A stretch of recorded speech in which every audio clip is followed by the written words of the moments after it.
প্রিয় দর্শক বন্ধুরা, এই মুহূর্তের জন্য আপার প্রাইমারি থেকে দুর্দান্ত খবর আপডেট। এই মুহূর্তে দাঁড়িয়ে ইন্টারভিউ বঞ্চিত আপার প্রাইমারি চাকরি প্রার্থী বৃন্দদের গুরুত্বপূর্ণ মামলার পরিপ্রেক্ষিতে উঠে আসছে বড়সড় খবর আপডেট। তো অবশ্যই এই ভিডিওর মধ্যে সবটা তুলে ধরছি, যতটুকু তথ্য উঠে আসছে ভিডিওটিকে শেষ পর্যন্ত দেখবেন, কোনোভাবে স্কিপ করবেন না।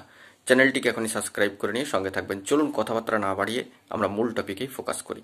এই মুহূর্তে দাঁড়িয়ে আপার প্রাইমারি থেকে ইন্টারভিউ বঞ্চিত আপার প্রাইমারি চাকরি প্রার্থী বৃন্দের অত্যন্ত গুরুত্বপূর্ণ মামলা রিফাইলিংয়ের ক্ষেত্রে যেমন একটি বড়সড় সাফল্য বা এক ধাপ সাফল্য এগিয়ে এলো, তেমনি আরও এক ধাপ এগিয়ে যাওয়ার জন্য দেখা যাচ্ছে যে কোর্টের সাইটে এবার ইন্টারভিউ বঞ্চিত আপার প্রাইমারি চাকরি প্রার্থীবৃন্দের গুরুত্বপূর্ণ মামলার পরিপ্রেক্ষিতে একটি টেন্টেটিভলি শিডিউল ডেডলাইন কিন্তু উঠে এসেছে। অবশ্যই অনস্ক্রিনে বিষয়টি আপনারা দেখতে পাচ্ছেন।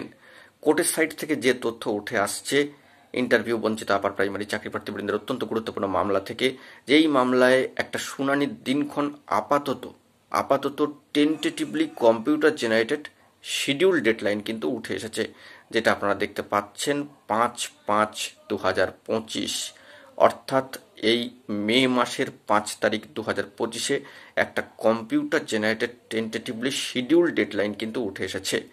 আপনারা মাথা রাখার চেষ্টা করবেন, এটি কিন্তু কোনো ফিক্সড ডেট নয়, বারংবার বলছি, বা ওই ডেটেই শুনানি হবে এমন কোনো ব্যাপার নেই। একটা টেন্টেটিভলি কম্পিউটার জেনারেটেড সম্ভাব্য ডেডলাইন কিন্তু উঠে এসেছে। এবার লিস্টে মামলা চলে আসলেই এবং তার পরিপ্রেক্ষিতে মামলায় সিএল নাম্বার, অর্থাৎ স্ট্যাটাসে মামলার সিএল নাম্বার পড়লে তখনই বোঝা যাবে মামলার অবস্থান কোথায়, কোন বেঞ্চে রয়েছে এবং কি পরিপ্রেক্ষিতে বিষয়টি উঠে আসছে, তখনই কিন্তু স্পষ্ট হবে। আপাতত যে ডেটটি কম্পিউটার জেনারেটেড টেন্টেটিভলি সম্ভাব্য শো হচ্ছে কেসের স্ট্যাটাসে, সেটি হচ্ছে এই মে মাসের 5 তারিখ, অর্থাৎ 5/5/2025-এ, যা অত্যন্ত গুরুত্বপূর্ণ একটা ভালো দুর্দান্ত খবর বলা যেতে পারে। আগামীতে এই মামলা একটু একটু করে যদি এগোয় তখনই কিন্তু সবটা সবার কাছে স্পষ্ট হবে এবং মামলার স্ট্যাটাসে সিএল নাম্বার চলে এলে সবটা স্পষ্ট হবে। এই মুহূর্তে দাঁড়িয়ে একটি গুরুত্বপূর্ণ খবর উঠে আসলো।